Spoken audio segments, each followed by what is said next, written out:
Dubai का visa हासिल करने वालों के लिए एक गुड न्यूज़ है और वो गुड न्यूज़ ये है, काफ़ी दिनों से मैं इस पे वीडियोस भी बना रहा हूँ। मैं आप लोगों को यही बता रहा हूँ कि भाई अगर आप यूएई का वर्क परमिट लेना चाहते हैं, वर्क वीज़ा लेना चाहते हैं, किसी कंपनी में यहाँ जॉब करना चाहते हैं, तो उसके लिए ज़रूरी है कि आपकी जो डिग्रीज़ हैं वो टेस्ट होनी चाहिए। एक और बात, अगर आपके पास डिग्रीज़ नहीं है तो लेबर वीज़ा फ़िलहाल पाकिस्तानियों के नहीं लग रहे। ऑफ़िशियली कहीं अनाउंस नहीं है कि भाई पाकिस्तानियों के वीज़े नहीं लगेंगे। लेकिन बैक एंड पे वो इस टाइम पाकिस्तानी नेशनल्स को लेबर का वीज़ा नहीं दे रहे। और ज़रूरी है कि आपके पास कोई एजुकेशनल डॉक्यूमेंट होना चाहिए, चाहे वो आपने इंटर किया हो, कोई भी आपने जो पढ़ाई की है, डिप्लोमा किया है, कुछ भी किया हुआ है, वो डॉक्यूमेंट्स आपके पास होने चाहिए। प्लस वो 4 जगह से टेस्ट होने चाहिए। नंबर 1 एचईसी से, या आपका इदारा, या जो भी अगर आपने इंटर किया तो कंसर्न बोर्ड से आपने उसको टेस्ट करवाना है। टेस्ट करवाने के बाद सेकंड अटेस्टेशन आ जाती है ministry of foreign affairs Pakistan. Pakistan में रहते हुए आपने मिनिस्ट्री ऑफ फॉरेन अफेयर्स से इसको अटेस्ट करवा लेना है, सेम डे में हो जाएगा। उसके बाद जो तीसरी अटेस्टेशन आती है, उसमें आपके पास 2 ऑप्शंस आ जाती हैं। 2 ऑप्शंस ये हैं कि अगर तो आप पाकिस्तान में रहते हैं, तो आप पाकिस्तान में यूएई की एम्बेसी में जाके अपने आप को अटेस्ट करवा सकते हैं, अपनी डिग्री को टेस्ट करवा सकते हैं। जब ये 3 काम हो जाएँगे ना, अब आप रेडी हैं यूएई का वीज़ा अप्लाई करने के लिए। लेकिन यहाँ पर एक हर्डल और आएगी, क्योंकि जब भी आप अपना वीज़ा अप्लाई करने के लिए अपनी डिग्री देंगे, तो आपको जो सिस्टम है वो आपसे रिक्वायर करेगा कि भाई ministry of foreign affair of UAE से भी अपने आप को टेस्ट करवा के दो। अब यहाँ पर आके लोगों के लिए थोड़ी सी प्रॉब्लम आ जाती है, खास तौर पे उन लोगों के लिए जो ऑलरेडी पाकिस्तान में मौजूद हैं। वो पाकिस्तान में रहते हुए ministry of foreign affair UAE का जो यहाँ का ऑफिस है, उनसे कैसे टेस्ट करवाएं। फिर वो क्या करते हैं, अपने किसी अजीज़ व अकारिब को जो है वो यहाँ पर डिग्रीज भेज देते हैं, वो फिर उसको टेस्ट करवा लेते हैं। अच्छा, जब ये 4 टेस्टेशंस कंप्लीट हो जाती हैं, तो अब आपके पास ऑप्शंस हैं, ठीक है। पहली बात ये है कि इस टाइम करंट जो दिन चल रहे हैं, जिस डेट में आप ये वीडियो देख रहे हैं, इस टाइम पाकिस्तानियों के विजिट वीज़ाज़ नहीं अप्रूव हो रहे। पहले था दुबई से नहीं हो रहा था, शारजा से करवा लिया, इधर से नहीं हो रहा, अबू धाबी से करवा लिया, लेकिन इस टाइम कहीं से भी पाकिस्तानियों के विजिट वीज़ाज़ अप्रूव नहीं हो रहे। अब दुबई आने के ना भाईजान, जो इस टाइम मेन और ऑथेंटिक वे है ना, वो ये है कि यहाँ पर आप कारोबार करो, बिजनेस करो, अपनी कंपनी रजिस्टर करवाओ। कंपनी रजिस्टर करवाने के बाद अपनी ही कंपनी का खुद वीज़ा लो और यहाँ पर आके कारोबार करो। कहने में बहुत आसान है, लेकिन इसकी जो कॉस्ट आती है वो बहुत ज़्यादा है। अगर आप एक जनरल ट्रेडिंग की बात करो, तो वो तो 25,000 से 35,000 दिरहम तक भी उसका जो फाइनल कॉस्ट है वो चली जाती है। यहाँ पर शायद कारोबार करने के लिए उतना कैपिटल नहीं रिक्वायर जितना ये कंपनी फॉर्मेशन के लिए रिक्वायर होता है। लेकिन एक तरक्की याफ्ता मुल्क की यही निशानी होती है कि यहाँ पर आपने कोई भी धंधा करना है, कोई भी कारोबार करना है, कोई भी बिजनेस एक्टिविटी करनी है पैसा कमाने के लिए, तो उसके लिए भी लाइसेंस ज़रूरी है। इवन अगर आपने फेसबुक पे एड्स भी चलाने ना, तो उसके लिए भी आपको ई ट्रेडर लाइसेंस देता है। अगर आपने अमेजोन पे, नून पे या कोई ई कॉमर्स एक्टिविटी करनी है, तो उसके लिए वो ई कॉमर्स लाइसेंस देता है, जो कि सस्ता है एज़ कम्पेयर टू दूसरे जो हैं। ई कॉमर्स लाइसेंस की तकरीबन इस टाइम जो मार्केट प्राइस चल रही है, उस 5,500 से लेकर 5,800, 6,000, 7,000 का भी लोग बेचते हैं, जिसकी जहाँ पर कुंडी फंसती है। तो कहने का मतलब ये है कि ये एक ऐसा मुल्क है जहाँ पर बिज़नेस एक्टिविटी करनी है। अब जब आपने कोई भी यहाँ बिज़नेस ओपन करना कोई मुश्किल नहीं है। बहुत ईज़ी है, आप यहाँ पर बिज़नेस ओपन कर सकते हैं, लेकिन मुश्किल कहाँ पर आती है?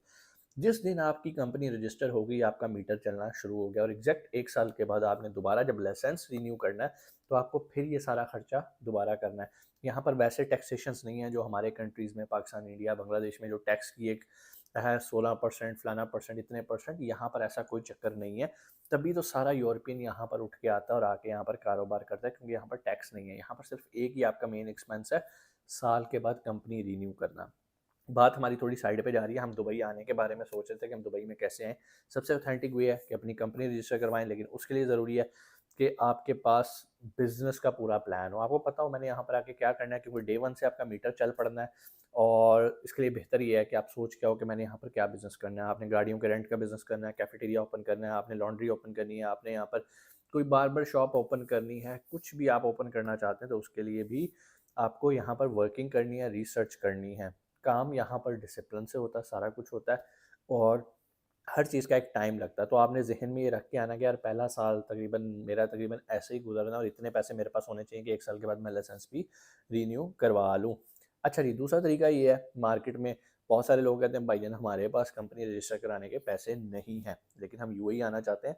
तो क्या ऐसा नहीं हो सकता हमें कोई ऐसा वीज़ा मिल जाए जिसमें हम 1 साल, 2 साल यूएई के माहौल को समझें, एडजस्ट करें, हम पे ये कंपनी की लाइबिलिटी की तलवार भी ना लटक रही हो कि हर साल हमने जो है ना इसको रिन्यू करवाना। तो भाई उसके लिए फिर दूसरी ऑप्शन आ जाती है, आप किसी कंपनी का वीज़ा ले लो एज ए एम्प्लॉयमेंट। आपके कोई जानने वाला रिश्तेदार है, आप उसे कहते हो यार अपनी कंपनी का मुझे एक वीज़ा निकाल दो। अब जब वीज़े की बात आती है तो वो आपको ज़ाहिर-सी बात है आपका 2 साल का वीज़ा निकाल देगा। 2 साल के लिए आप यहाँ पर आ सकते हो। लेकिन अगेन इस टाइम वो वीज़े भी मुश्किल से लग रहे हैं। हाँ, इस सूरत में लग रहे हैं अगर आपके पास डिग्रीज़ अटेस्ट हैं, तो फिर भी आप अप्लाई करते हो, डिले आ रहे हैं, लेकिन ज़्यादातर चांसेज़ होते हैं कि लग जाते हैं, ठीक है? अब यहाँ पर भी 2 केसेज़ आ सकते हैं कि विदिन यूएई और आउटसाइड यूएई। अगर आप आउटसाइड यूएई हैं तो उसकी प्रोबेबिलिटी डिफरेंट है। अगर आप यूएई में रहते हुए अपना वीज़ा ट्रांसफ़र करा रहे हैं, फॉर एग्ज़ाम्पल अगर एक बंदा जो यहाँ पर एक कंपनी में जॉब कर रहा था और अब उसका वीज़ा कैंसल हो रहा है, उसकी जॉब भी कंटिन्यू नहीं हो रही और कंपनी ने उसे कहा कि भाईजान वीज़ा कैंसल और अब आप वापस जाओ। तो ऐसे बंदे फिर क्या करते हैं, यहाँ पर ऑप्शन ढूँढ रहे होते हैं कि यार मुझे कोई आज़ाद वीज़ा मिल जाए 2 साल का किसी कंपनी का। तो वो आप जब लेते हैं तो यहाँ पर उसके भी सिनेरियो डिफरेंट हो जाते हैं। प्राइसेज़ इसकी डिफरेंट है, मार्केट में 8,000 से लेकर 12,000 तक का भी वीज़ा बिक रहा है।